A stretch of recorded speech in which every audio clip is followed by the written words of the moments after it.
Welcome to Wealth Coffee Chats, folks, for your daily live updates. Get the most out of today's episode by participating in the chat. Make sure you ask some questions, be part of the conversation, have a bit of fun, grab a coffee or a tea, take some notes, and get ready to start your day, folks. Quick few housekeeping rules, though. No spamming, no advertising or self-promotion in the chat. That's not on. Be kind and respectful to everyone when participating. And most of all, have a good time. Real estate investing can be your biggest asset. It also can be your most expensive asset when it comes to getting it right or getting it wrong, folks. It can be time-consuming, stressful, and that's why here at Positive, we have what's called a 6-star team, a full-service team that provides integrated wealth and property investing solutions and services simply designed to help you progress towards your goal of passive income through your property portfolio, folks. Make sure you check out our other podcasts on the Positive Mentor Network. Not only is there Wealth Coffee Chats, there's the Urban Property Investor. Drops every Wednesday with straight talking investing strategies and lessons with Sam Saggers. Property Investor Tales. This is where our clients, you guys, share real life stories from property investing, hosted by some of our advisors and strategists. And that's done every fortnight, dropping every Monday. Wealth, Wine and Wisdom, folks, that debriefs the week that was in the world of finance and property, hosted by yours truly, Jason Witten and Andy Fenton on Fridays. Hey, good morning, folks.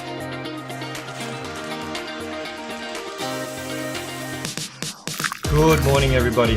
Welcome to another Wealth Coffee Chat. Hope you're well, folks, wherever you are. There it is, team. Morning. Morning, wherever you're tuning in from today. Early bird gets the worm, they say. Here at Positive, we offer a 6-star team. It's a team that help you at every stage of your wealth creation journey.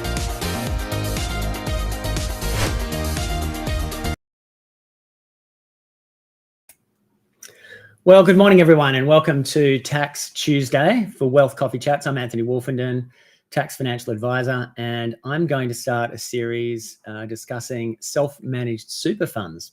So this is not financial advice. Please don't act on this without seeking appropriate advice. But I wanted to share some broad details, facts, and general information about self-managed super funds because it is a topic that comes up for a lot of clients. It's really, really popular. In FY24, Australians established 27,000 self-managed super funds. Just under 1 million Australians have SMSFs that control over $1 trillion AUD in assets, which is about 25% of the total super industry, which currently sits at $4.2 trillion. That super industry is actually larger than the whole Australian share market, which is why a lot of our money is invested offshore, because if super moves the money, the market moves as well.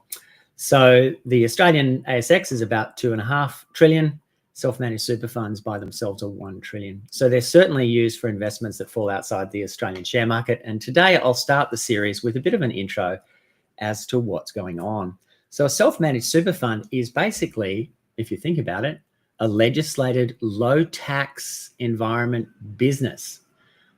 It's got to meet a number of tests as a business, I guess, to meet the law so that it gets low taxes.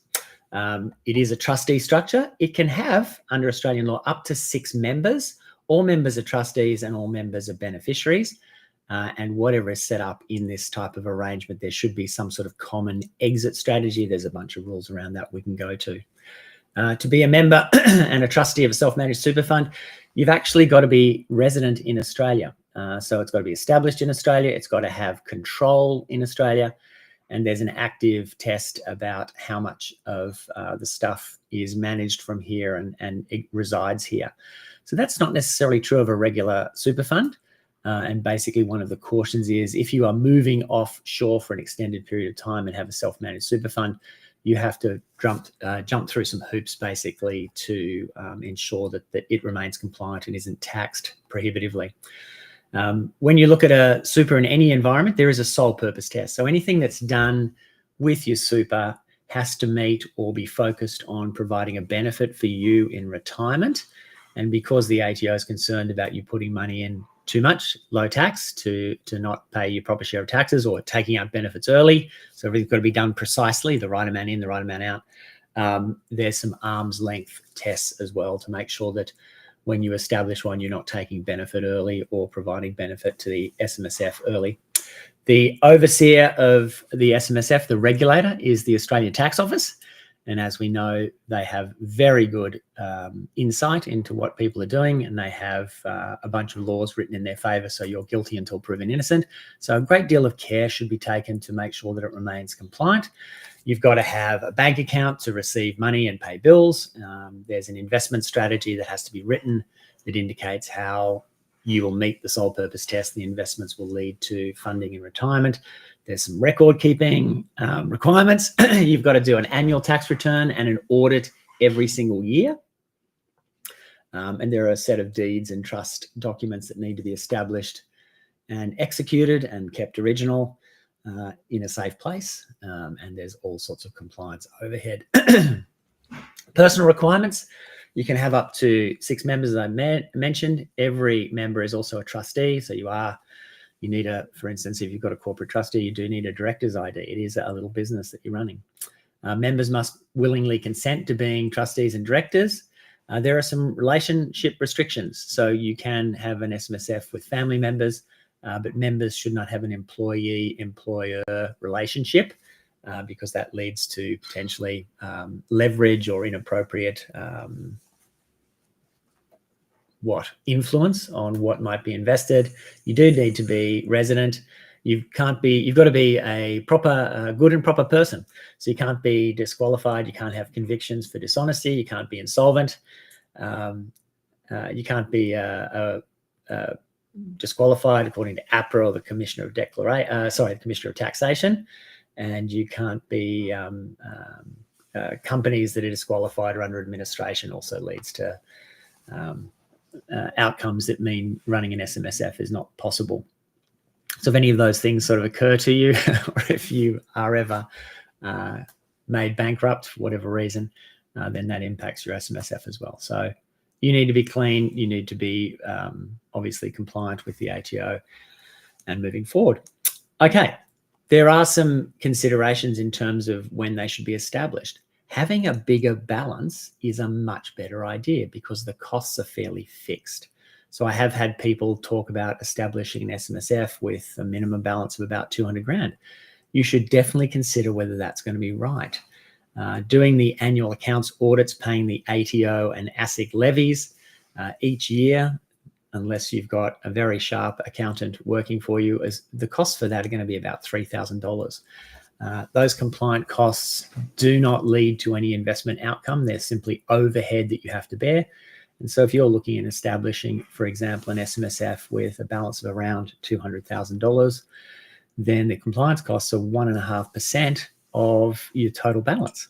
And so what that sort of implies is whatever you're choosing to invest in has to have or outperform what an industry fund might do as a comparison by about 1.5%. Otherwise, you're going backwards. And that's really hard to do. So certainly when considering establishing an SMSF, you should look at what the alternatives are. And a sharp industry or retail fund with low costs, giving good investment return, is actually a reasonably good competitor to have to deal with. And so when you look at investing, do a comparison and see how that goes. Now, self-managed super fund is indeed self-managed, and there's nothing necessarily stopping an individual in Australia who wants one from going to a legal warehouse and acquiring the documents and establishing one themselves. I would recommend against that. I guess as a financial advisor, I would encourage everyone to seek proper advice before setting one up, because it is literally kind of the supercar investment vehicles. It runs very well with large balances and good investments. It runs very hard because the taxation rates are so low, potentially 15%, 10% for capital gains as under standard super law, and potentially no taxes at all in retirement phase. So that means the overheads are light and very good investments can outperform in super. So that's wonderful. But of course, getting it wrong means that it's a powerful vehicle to destroy wealth as well. Negative gearing is not quite as powerful. So seeking good professional financial advice is really the right way to go. A good financial advisor is required to act in your best interest and with your full and complete understanding. They're two key parts of financial advice. And so if you do get good financial advice around something like a self-managed super fund, should there be a requirement for a lender, say if you're borrowing money, to get a letter to say you've had financial advice, you can get that. You won't get that if you've set up your own and you haven't sought advice. The other thing is the advisor should be showing you how you're better off.